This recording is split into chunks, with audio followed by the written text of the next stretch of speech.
I pray that God will employ the knowledge, the skill and the relationships that you have gained in your years, however few or however many they are, for the service of Christ and the gospel. And you'll need those things. You'll need that knowledge. You'll need those skills, and you will need those friendships. Do keep up your friendships with each other. It is most important for long-haul word ministry. And you'll need those things, and you'll need more, because the ministry that you're engaging in is a ministry of the gospel. And your ministry must be shaped by the gospel. Ministry's complex. We're not making widgets. We're serving people. People with different contexts, cultures, various needs. And yet each one fragile and valuable.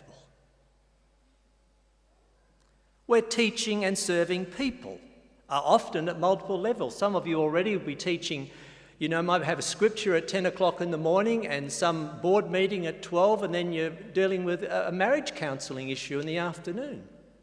It's demanding, it's complex. But more than that, if you find yourself in leadership, which many of you will do, if not you're already there, you'll be charged with building the plane and flying it at the same time. Quite a task. I have a board member who regularly says to me when I'm complaining about one thing or another, says, "Oh, Don, if only we get some clean air."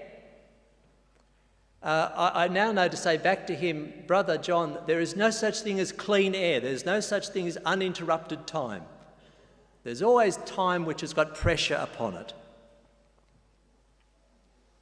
And of course, I won't go on to mention some of the complexities that we bring upon ourselves by the dumb stuff that we do.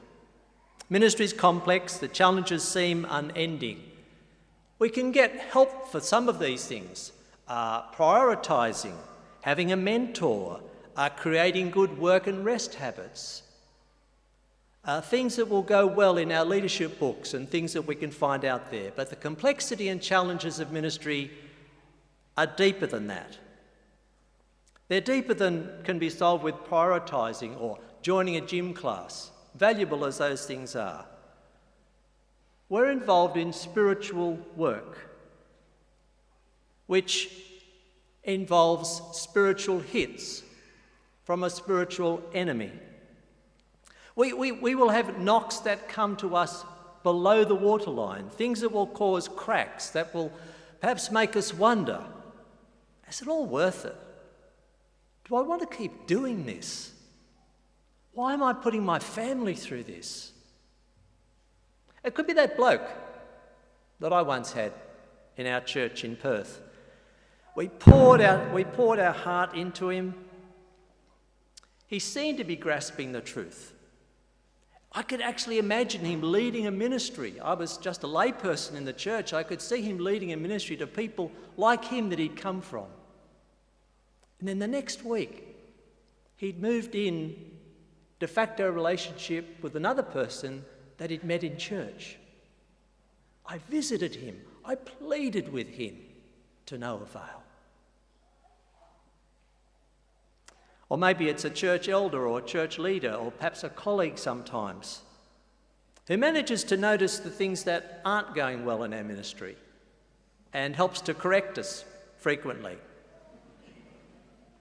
Such helpful people. My old friend Ken Frewer, who's gone to be with the Lord, called such people anti-Barnabas, the opposite of a son of encouragement. We do miss brothers like that. The discouragements, and actually they're fewer than we realise, often outweigh the encouragements. Our passage tonight brings before us, I think, another perspective to have on that. One that I hope will help you as you're venturing into your ministries and hopefully help all of us here tonight. If I can summarise what I want to say tonight, it's this: that while we are rightly striving to shape our ministries according to the gospel of Christ, the gospel at the same time is striving to shape us and our ministries into the likeness of Jesus Christ. I want to gather our thoughts under 3 verses from our passage tonight. You have it with you, it's in the outline. The first verse is the first one I want to talk about, verse 1. Therefore, since through God's mercy we have this ministry, we do not lose heart. First thing we must see is that gospel ministry is a mercy of God. Our service of the gospel does not start with us. It does not depend upon us. It will not bear fruit because of us. It is always, ever, and only a merciful gift of God, which he can take away as well as give. It is, as Paul says in chapter 3, a ministry of the Spirit, not of the letter. It's a ministry of regeneration, of transformation of people, as Christ's death for us is applied to our hearts, and we are transformed by his Spirit. And then that is applied to the lives of others as we see them transformed. The very nature of the gospel tells us that the effectiveness of our ministries does not and cannot depend upon us. It lies outside of us. All we can do is make it ineffective, perhaps even dangerous, by changing it, diluting it. It is God who must open eyes to the glory of his Son as he's presented in the gospel, eyes that are presently shut tight by the evil one, the God of this age. As he says in verse 6, for God who said, let light shine out of darkness, made his light to shine in our hearts, to give us the light of the knowledge of God's glory in the face of Jesus Christ. Only God can do it. There's a number of things we could draw out of this. I'll just take one. If gospel ministry comes from God, is a mercy of God, it depends upon God, then we must depend upon God ourselves and not upon ourselves. Many years ago, a minister, when Athena and I were in ministry in Earlwood Parish, where we were for 10 years, there was a minister in a place called South Liverpool who'd come back from overseas and was a bishop, and his name was Dudley Ford. And he began arranging what were called then quarterly prayer gatherings. It had a longer title about rejuvenating the church and reaching the lost and such things as Dudley was wont to give. It was a simple program. There'd be a welcome, there'd be a Bible reading, there'd be a talk like I'm giving now, and then there would be open times of prayer, and then there would be a song at the end. And Earlwood was chosen as one of the places where one of these gatherings was held, so I felt quite chuffed. But I did feel to myself as a bit old hat. You know, it's kind of like, you know, we're in the late 1980s now, like just before all you were born. How wrong I was. People from our church came to this gathering, they heard the word of God, the time of prayer was open, and I heard them pour out their hearts in ways that I'd never heard in my own ministry, for their children, for their parents, for their siblings, for their husbands, for their wives. They had such compassion and pain for the lost because they knew that only God could do it. So I think my encouragement is to us today is let's be careful in our data gathering and planning and goals that we're not making prayer an add-on.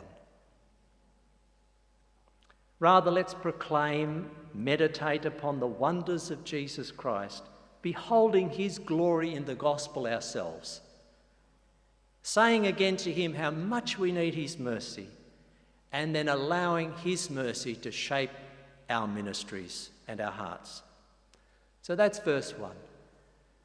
The next verse I want to take our attention to is verse 7. But we have this treasure in jars of clay to show that this all-surpassing power is from God and not from us.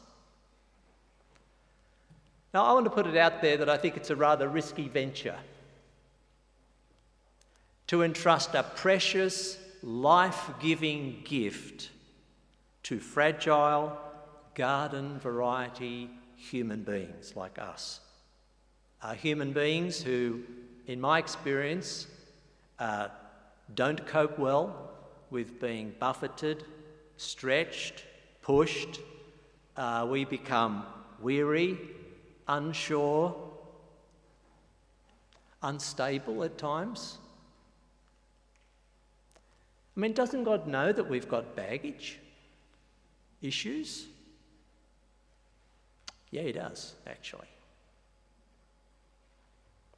But it's only when we start to realise that that's the place from which he starts to minister effectively that we truly begin to see the actual power of the gospel.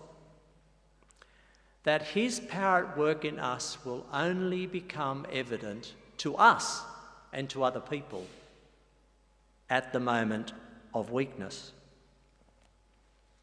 We often think that the gospel's like a turbocharger on a car. Now, I know that they're going out with electrical vehicles, so just bear with me for a minute.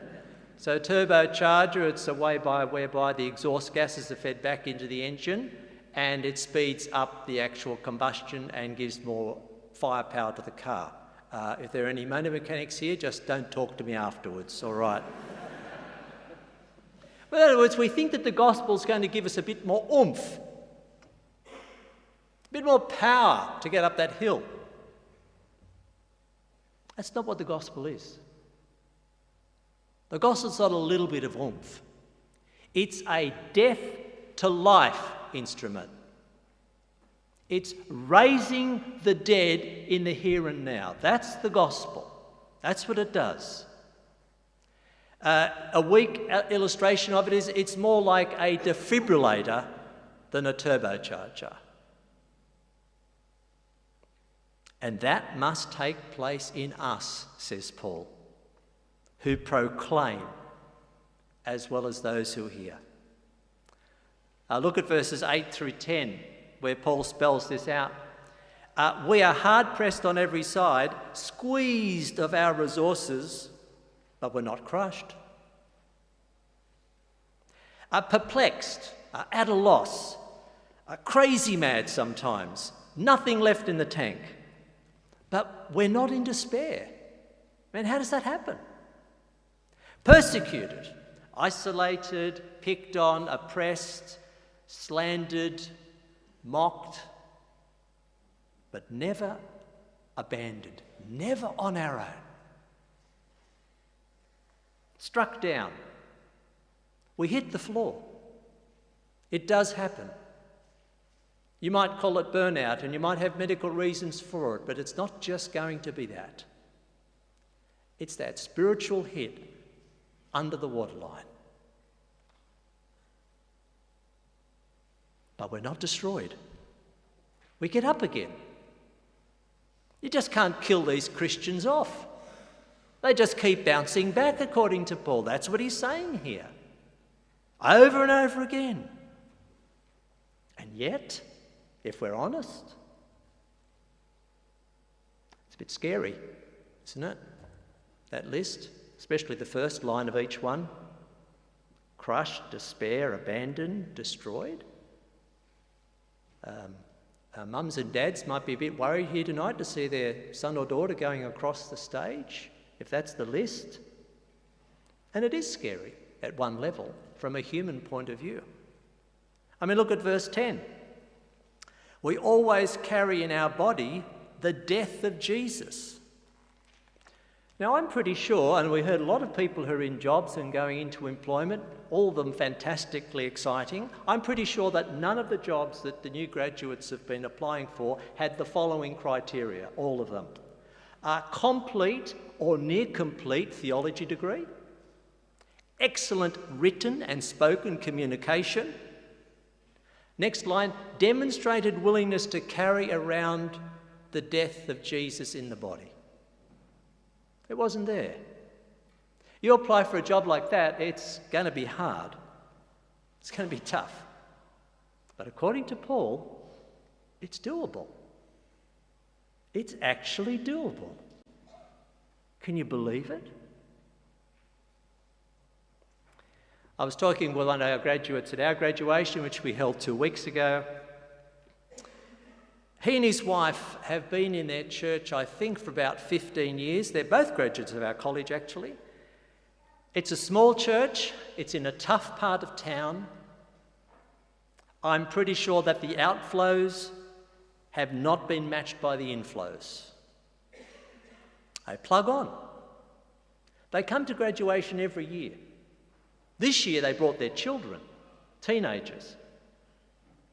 Great to have you here, kids, if you're here. Fantastic. Love the cheering out for the dads, by the way. Excellent. Mums.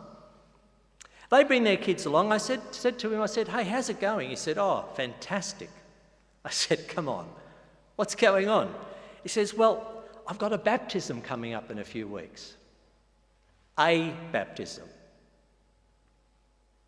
Now, in his church, that is a really big deal. I said, how did it happen? He says, well, this guy, we did some evangelism and he came and he did a course with us and he wants to be baptised and he wants to be part of our church. I said, that's fantastic. I was really excited, big smile on his face. And then I just thought, for a moment in the back of my head, I thought, this is the same guy who got so much stick from his denomination. So much stick, so many hoops and so much scraping he had to do just to get a ticket, a license to operate in a church. He was more than qualified. He did his whole course with us. I said, oh no, you've got to do another course with somebody else. I call that delousing. That's for the country people. Hope you enjoyed that one. They've been pummeled in body, mind and spirit, and he gets that much support. But here they are at graduation with their 2 teenage kids smiling. They're seeing life come to others and it brings them joy.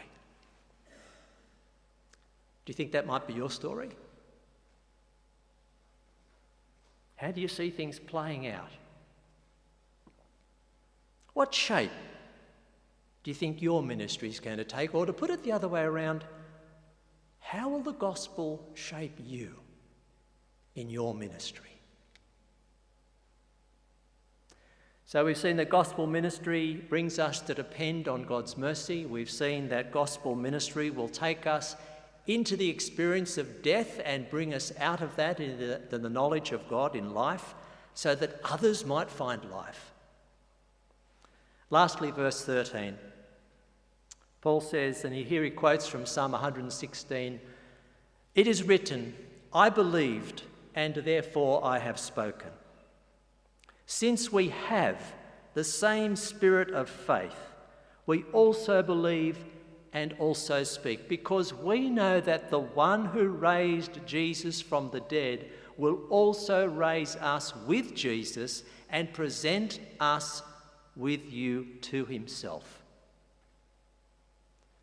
Paul takes us to the real fear in our hearts, that if we do hand ourselves over to a ministry shaped by the gospel of Jesus Christ, one that is of mercy and that is of death to life, we actually will find ourselves at times overwhelmed.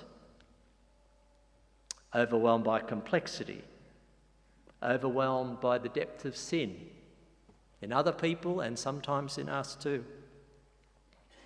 Overwhelmed by a lack of ability, unable to see a way out at times, perhaps with Satan condemning us day in and day out about our inadequacies and our selfishness and our fear. That's not a very happy place. I can tell you that.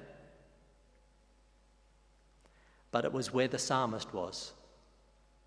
And it was where Paul was. I believed, therefore I spoke. I trusted and I preached. Paul follows suit. So we believe and so we speak. So must we. I used to think that progress in ministry was about getting better at it and getting better skills. That's the easy part. The hard part is learning to call out to God, to trust Him to raise us from the dead so that we might proclaim Christ to the glory of God again and again. And that's true for all of us, whether we're looking at a ministry job or not. Being placed in that position of absolute need as we proclaim Christ and live for Him. Put in situations that we can't solve from our own resources, being forced to call upon Him. So what about you? Do you believe it? Do you believe what the psalmist believed? Do you believe what Paul believed? You ready to be shaped by the gospel that you preach? Then do it. Get on with it. Make Christ known from the Scriptures. Tell us of His eternal nature. His wisdom, His power, His grace, His humility, His compassion, His holiness, His righteousness. He's dying in our place on the cross. He's being raised. He's being seated at the right hand of God. He's coming. I want all of it. I want all of it. And then tell us again. Know that that will change you and challenge you, but please don't stop doing that.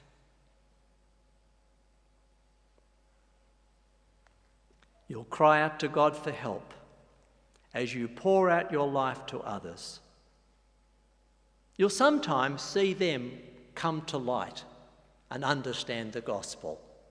In my experience, when I do evangelism, people are becoming Christians just behind me over there somewhere, so that God can keep me humble.